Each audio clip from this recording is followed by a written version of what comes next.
right, you're still watching Transition 2019, where we set the agenda for the government at the federal level and all other governments, both at state and local government levels. And we'll provide you context and perspective on, of course, the most important issues around Nigeria. I am Christian Ogodo. Thanks for staying with us. And I stay from my immediate left, Chief Sonnie Chukumele, who is the president of Global Initiative for Leadership Success, and of course the erudite and very vociferous, some people might want to say ubiquitous, Chief Michael Ozekhome, SAN. Thank you very much. All right, Sonnie, I said I was going to come to you. We've looked at, you know, the three arms of government, but there's still some what lawyers will want to call lacuna. Lacuna in the sense that the National Assembly, you know, is in a kind of tentacles right now because of when the 9th National Assembly comes into force, choosing its leadership. And already we're having the kind of brickbat that we had in 2015. Do you see too much interference from the ruling government, or you think that is what ought to be? Well, from what we have seen since last week, when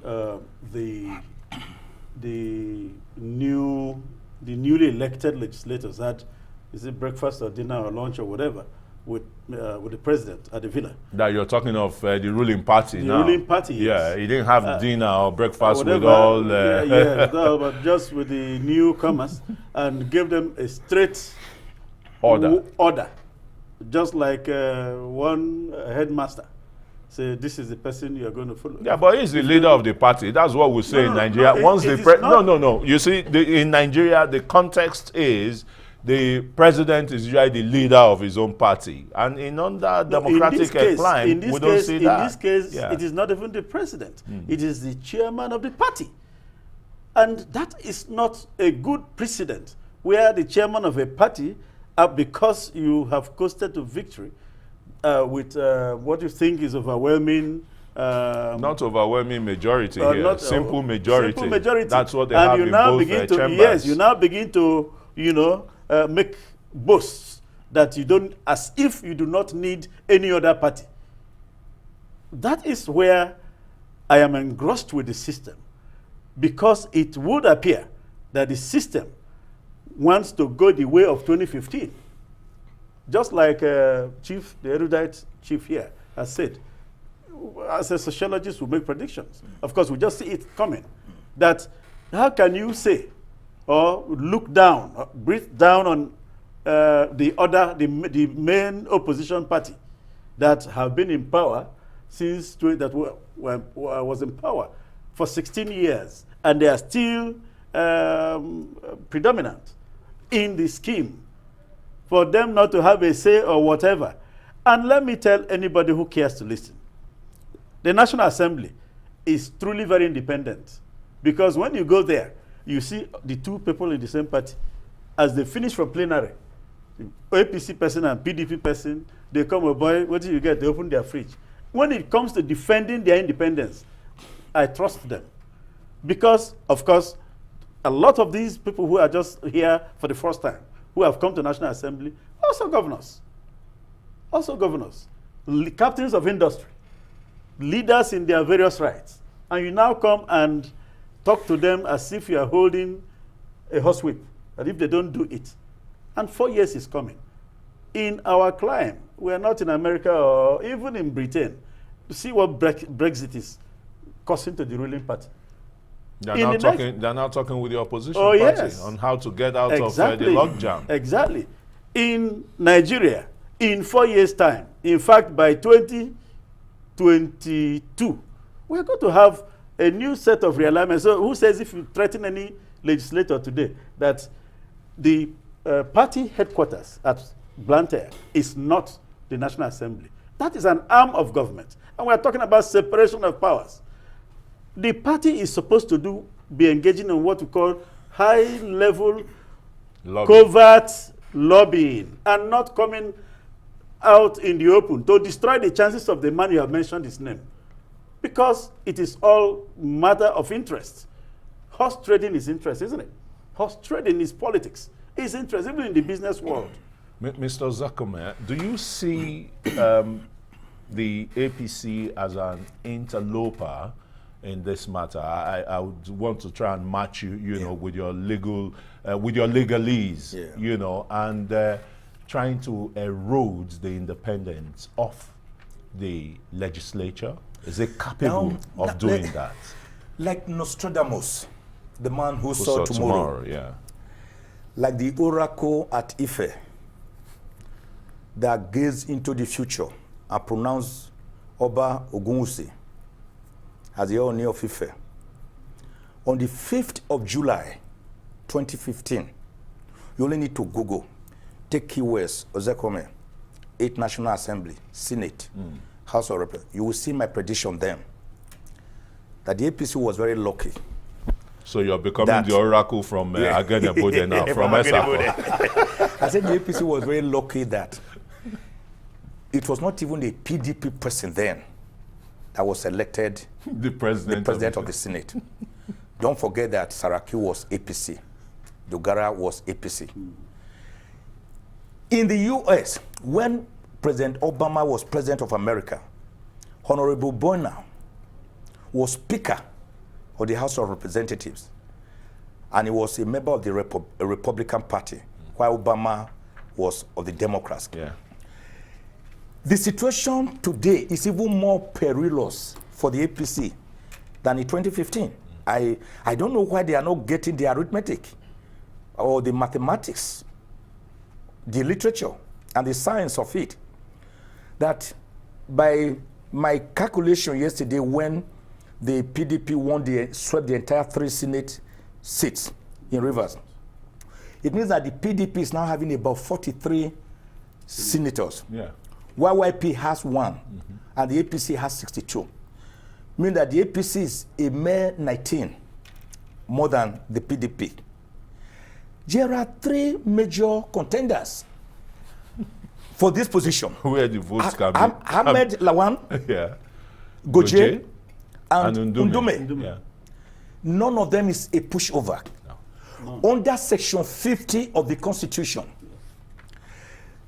the leadership of the Senate and the House of Representatives is determined by members of that house, whether of the red chambers, which is the Senate, or the green chambers, which is the House of Representatives, because the National Assembly is bicameral.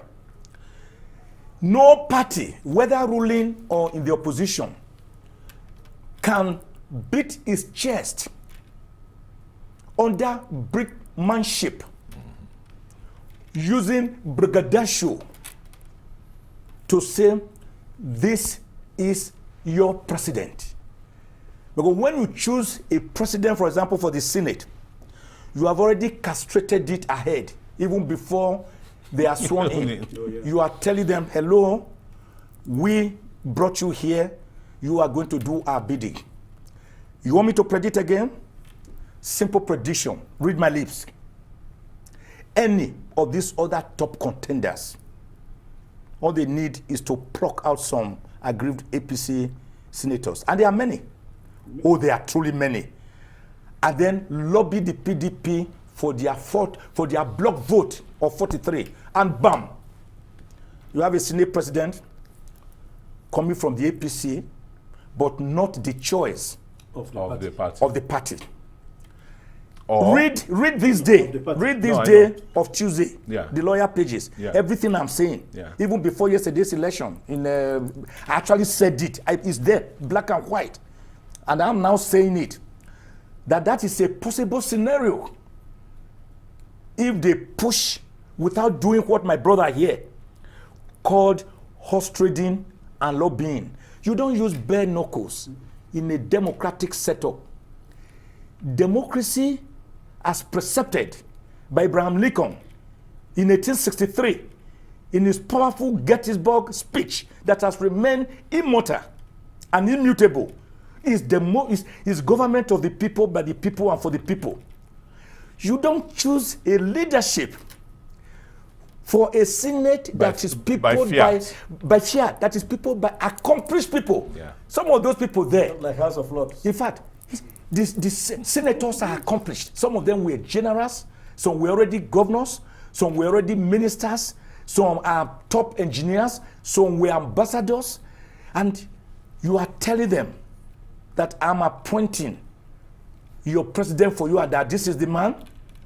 It doesn't work that way. Read my lips. That is not democracy. Just like a colonial headmaster. It's like a headmaster telling the Colonial pupils. headmaster, Yeah, a colonial not even a headmaster, not modern even just telling the pupils, this is what you are going to do. Yes. He doesn't gel. And I'm predicting that if they go on that way, in the next few weeks, I think by June, after May 29, by June, when the 9th National Assembly will be inaugurated by Mr. President, you will get the shocker.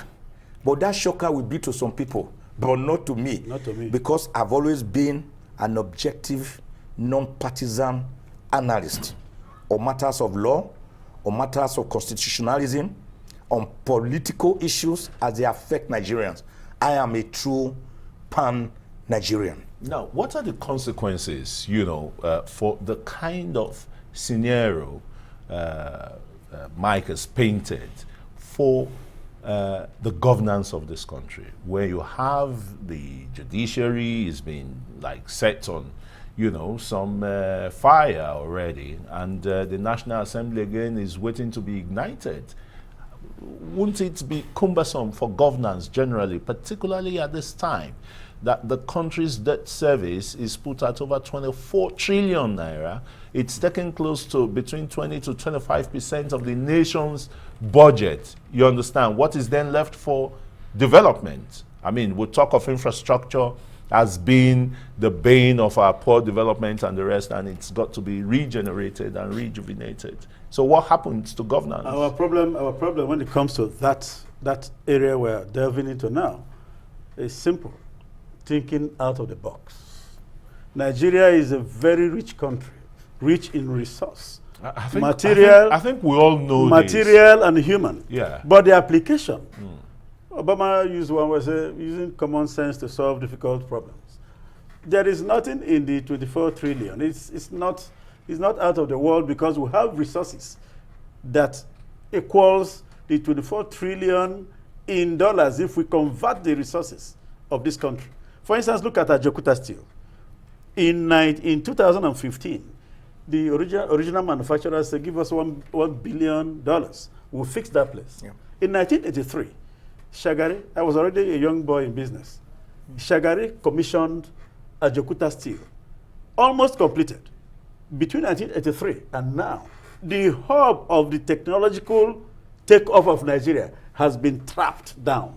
We have iron, raw material. We have, as at that time, was the most gigantic and promising steel complex in the world. I remember a Nigerian, then Dr.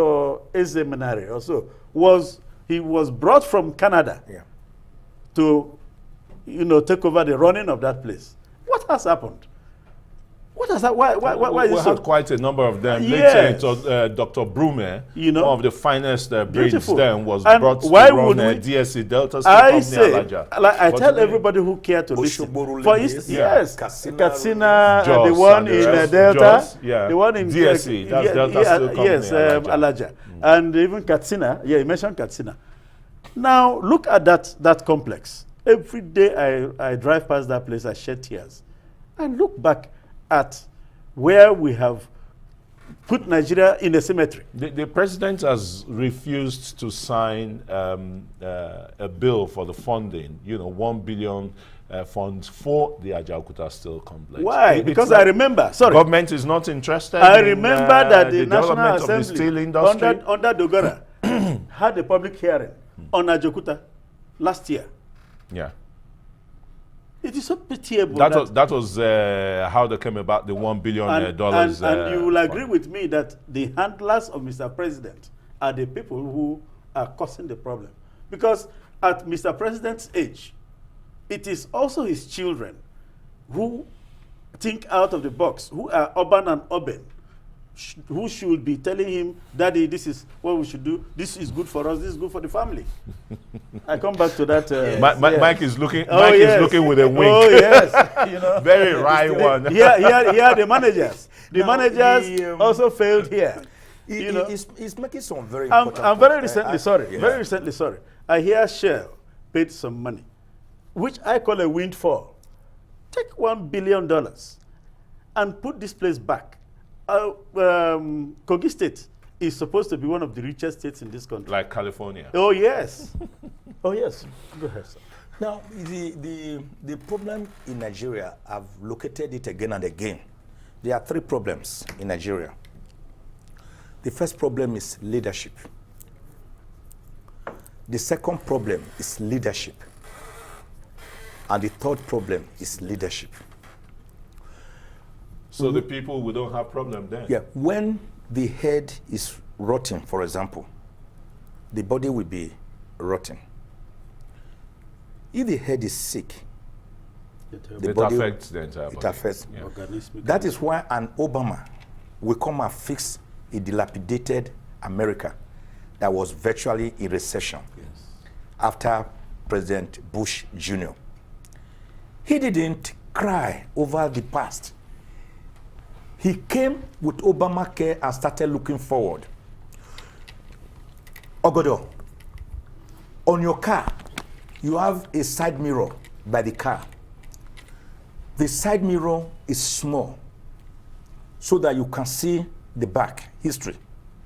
Because today is the tomorrow you talked about yesterday. Yeah. But it's not large enough like the screen. Which is large enough, so large so that you can see tomorrow. Because the tomorrow is now what you want to see. Don't do damage assessment. The problem of Nigeria, therefore, is that we are suffering more or less the fate of the barber's chair. This is the barber's chair. The swivel chair. Yeah, the swivel chair of perpetual motion on its axis, but without progress. At times, we even retrogress. We are even going back. Nigeria today is worse than Nigeria of, for example, 1990, Nigeria of 1980. We seem to be going back. The industries are relocating. Go to Jos, you will see the entire breweries. Michelin left. If I go to Ghana now, I was in Ghana 2 months ago. Virtually all the industries here and all the banks have found themselves in Ghana.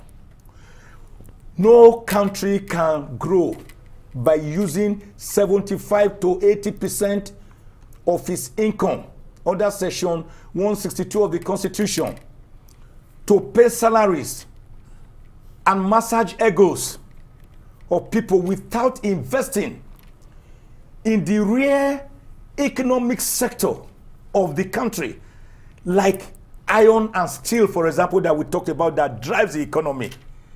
Where is the hunger on which Nigeria's development is going to hang?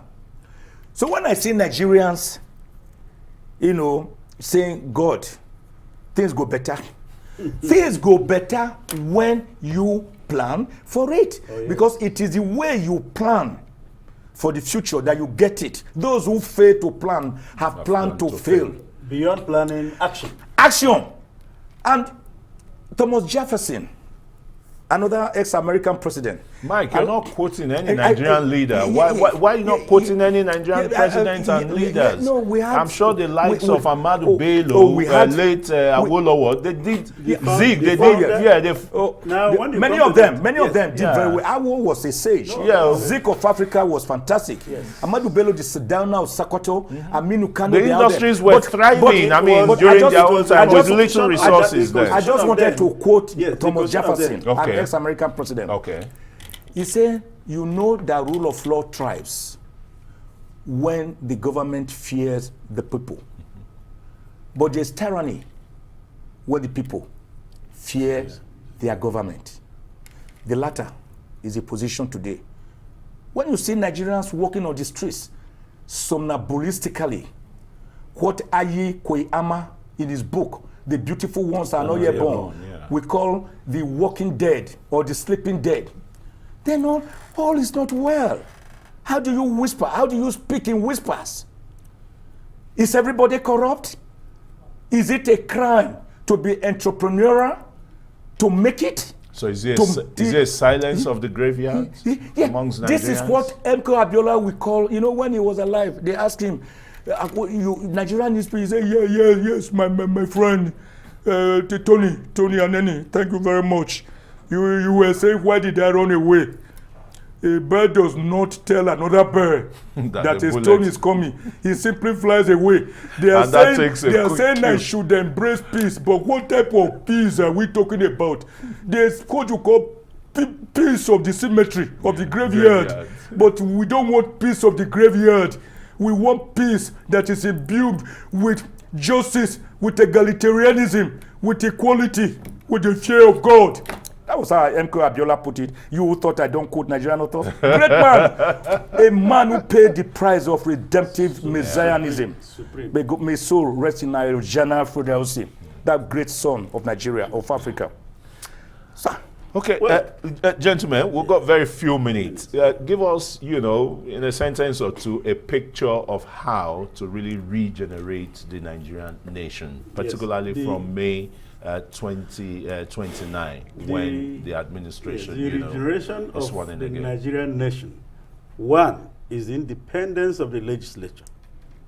Two, independence of the judiciary. Three, going back to where Nigeria was. We have not mentioned restructuring, but let me just go back. No, I'm talking about where Nigeria was. Okay. What made the East, the West, the North truly egalitarian. How about the Midwest? Mike, they are not calling the Midwest. I didn't say we should not look back. I said you looking back, look more into the future. For example, on August 10, 1963, the Midwest region was created from Western region, making Nigeria to have Nobody seems to remember regions. Again. And we had a constitution at the center. Yes. How much were the regions earning? Each region was taking home up to 50% of its earnings. Yes. That was how these great sages were able to develop their various reasons. Today, textile is dead. Today, no state, the federative units, they are not producing anything. So the government, the government coming from 29th May should take a second look at devolution. In fact, not just devolution, total restructuring of the Nigerian society. There are more than 600 recommendations at the 2014 National Conference. Yeah. I was there. You were there. In fact, I had to write the entire recommendations in terms of what do we do with these recommendations. The government has never looked at it. What we are looking for in Sokoto is actually inside Sokoto. Yes. Trouser. Until we look at those recommendations and restructure Nigeria and look at powerful devolution of powers and restructuring the federative units. And then we look at section 14, the federal character. Look at it. That no man was born in Nigeria to be a hewer of wood and a drawer of water. While others are the predators and historical revisionists who can determine your fate. Until that is done, then there's problem.